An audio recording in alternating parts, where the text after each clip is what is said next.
Yo, kembali lagi bersama saya NIGIBO. NIGIB ya. NIGIBO. Oke. Oh ya. Sekarang kita masuk ke multimedia. Anjay, multimedia. Di sini kita akan mempelajari mengenai audio. Oke. Sebelumnya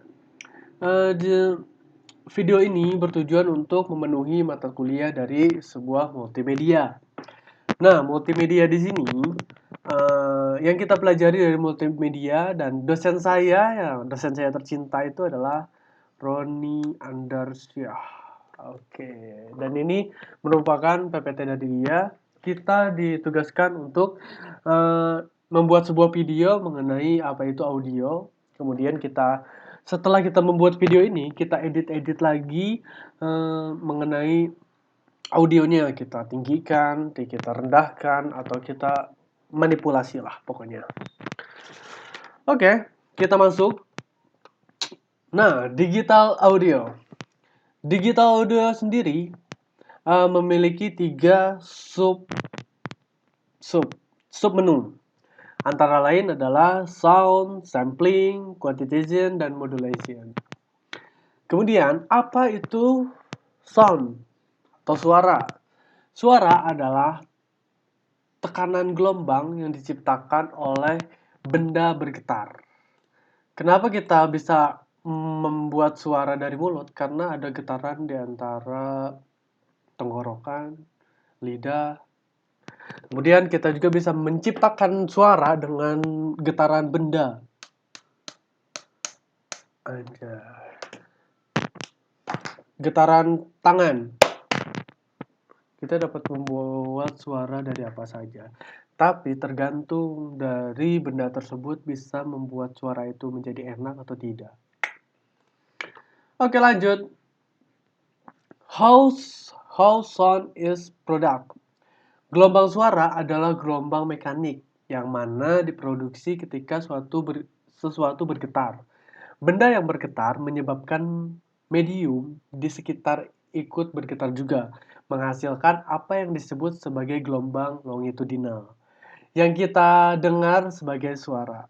Pada gelombang longitudinal, pergerakan partikel-partikel medium seperti molekul udara dalam udara searah dengan arah perpindahan energi. Gelombang suara terdiri dari bagian bertekanan tinggi dan rendah yang disebut sebagai compression dan repression. Kemudian gelombang suara saat berbicara, mendengarkan musik dan getaran, kembang api dan lainnya, sampai kepada kita melalui perantara udara atau atmosfer adalah gelombang longitudinal. Oke, lanjut. How sound is product. Nah, dari gambar ini kita dapat menyimpulkan atau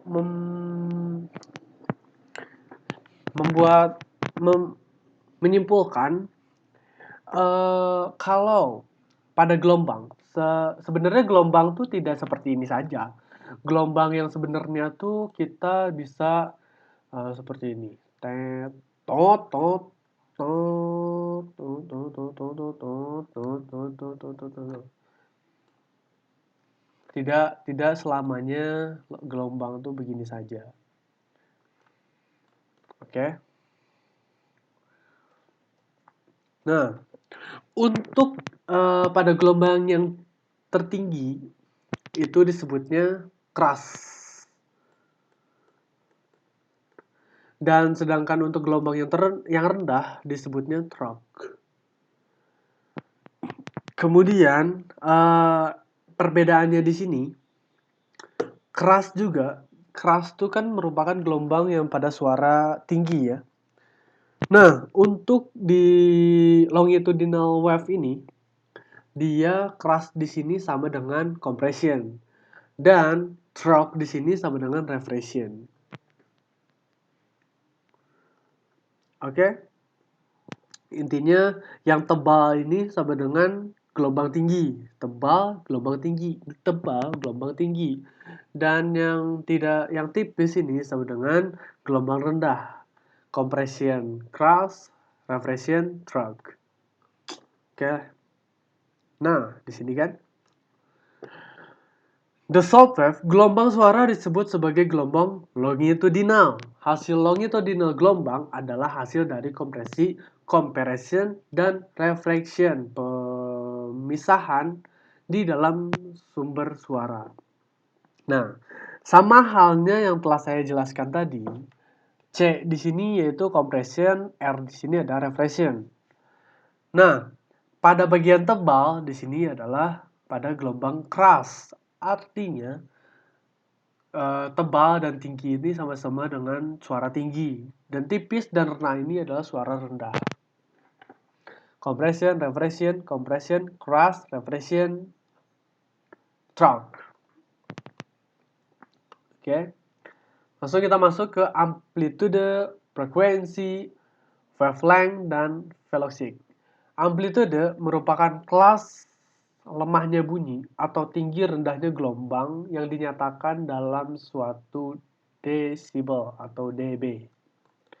Kemudian frekuensi yaitu adalah banyaknya periode dalam 1 detik, hertz, atau cycles per second atau CPS.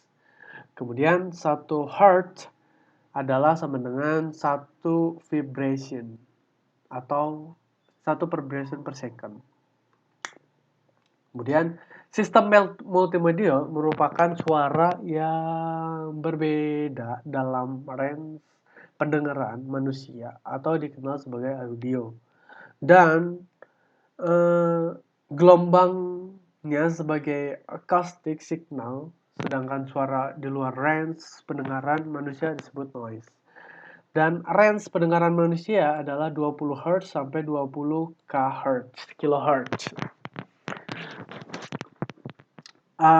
Yang disebut audio adalah pada range pendengaran manusia 20 Hz sampai 20 kHz.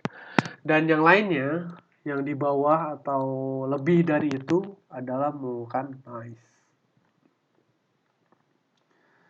Kemudian wavelength merupakan jarak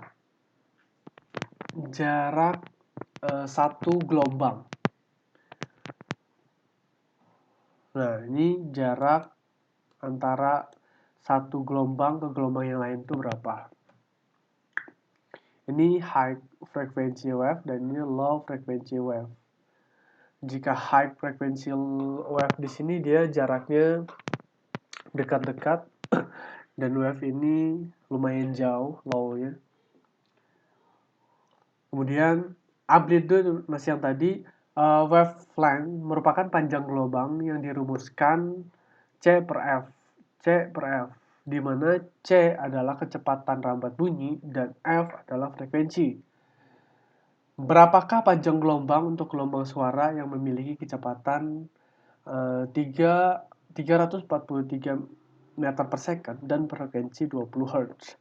Jawabannya wavelength-nya adalah C per F, 343 per 20. Jawabannya wavelength-nya yaitu adalah 17,15 mm. Terus yang terakhir adalah velocity. Velocity merupakan kecepatan perambatan gelombang bunyi sampai ke telinga pendengaran meter per second. Pada udara kering dengan suhu 20 derajat Celcius, kecepatan rambat suara sekitar 343 meter per second. Ini low dan ini high. Semakin rapat gelombangnya, itu akan merupakan high frekuensi. Kestrel. Kemudian digital of sound. Mikrofon, video kamera, project analog signal. Illustration below. Nah, kita memiliki gelombang suara ini terbagi menjadi dua, ada analog dan digital. Analog tuh bentuknya seperti ini dan digital tuh bentuknya seperti ini. Untuk analog, dia biasa digunakan untuk audio yang terhubung menggunakan kabel. Seperti yang saya gunakan ini, kita menggunakan audio analog. Sedangkan untuk digital, kita menggunakannya ketika kita video call atau mengirim audio itu kita menggunakannya digital. Jadi sekarang ini banyak menggunakan digital soundwave dibandingkan analog soundwave. Untuk kita mengkonvert dari analog ke digital memerlukan sulit juga. Dan digital ke analog cukup sulit juga, tapi bisa dilakukan. Kemudian Nyquist sampling curve. Tingkat Nyquist untuk digital lossless, tingkat pengambilan sampel harus setidaknya 2 kali lipat dari respon frekuensi maksimum. Memang berkali-kali lebih baik. Gunanya untuk apakah gelombang tersebut pas dari suaranya atau tidak. Maka dari itu, ini yang ada titik-titiknya tuh karena sudah dua kali atau beberapa kali suaranya tetap, maka ini gelombang yang sebenarnya. Nah, untuk pada gelombang digital, untuk membuat kotak-kotak segini, kita menggunakan angka biner. Ini merupakan angka yang pasti karena sudah rumusnya. Jadi, kalau kita telah membuat seperti ini, pokoknya angka tengah di sini itu adalah 0, 0, 0, dan di sini 1, di sini 1, 1, 1. Nah, seperti ini. Salah. Salah, geng. Pokoknya di sini tuh 0, gede sekali. 0, 0, 0, susah guys. Dan ini 1, 0, 0. Nah, kemudian seterusnya melanjutkan angka binernya. Kalau di sini 0, 0, 1, di sini 1, 0, 1, terus di sini 0, 1, 0, ini 1, 1, 0, sini 0, 1, 1, di sini 1, 1, 1. Apakah betul? Seperti itu, guys. Jadi, ini tuh merupakan angka yang pasti. Jadi, kita harus hafalkan.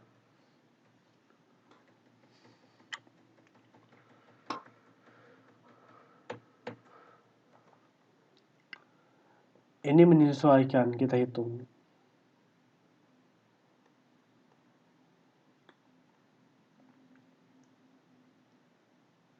Nah, dari gelombang analog juga, digital, terdapat linear dan non-linear quantization. Linear quantization merupakan audio digital disampel secara kontinu pada fixed rate. Setiap sampel direpresentasikan dengan jumlah bit yang tetap. Non-linear quantization merupakan lebih banyak digit bit atau lebih sedikit untuk mewakili sampel di beberapa level. Untuk media suara, lebih penting untuk memiliki representasi yang lebih halus, lebih banyak bit. Untuk sinyal amplitudo rendah daripada tinggi karena signal amplitudo rendah lebih sensitif terhadap noise.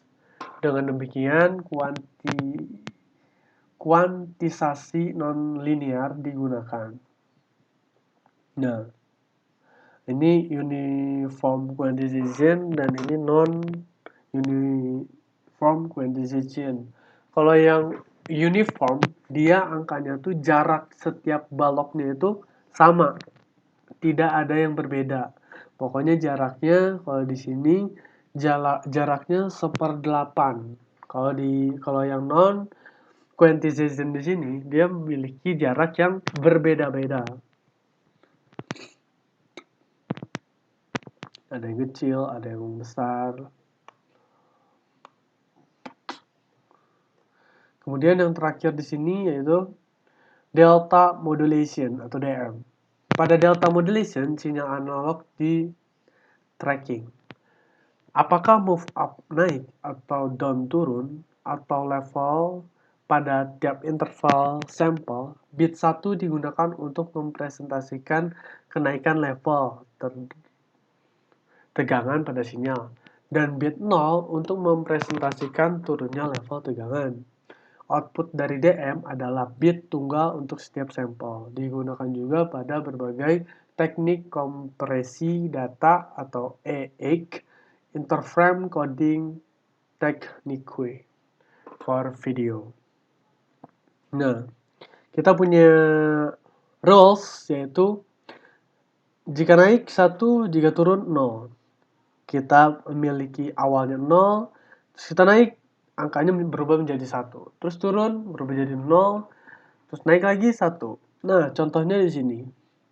Ini dia 0, naik 1, 1, 1. Di sini 0 karena dia turun, terus 1, 1 lagi. Oke. Jika kalian kurang jelas, kalian bisa komen. Nanti insya Allah saya akan membantu menjawabnya jika saya mengerti, oke? Paling cukup sekian video yang telah saya upload. Mohon maaf bila ada salah-salah atau Anda tidak mengerti, maka hubungi saya, NIGI Video. Oke. Cukup sekian. Wassalamualaikum warahmatullahi wabarakatuh. NIGI Video. NIGI Video. NIGI Video.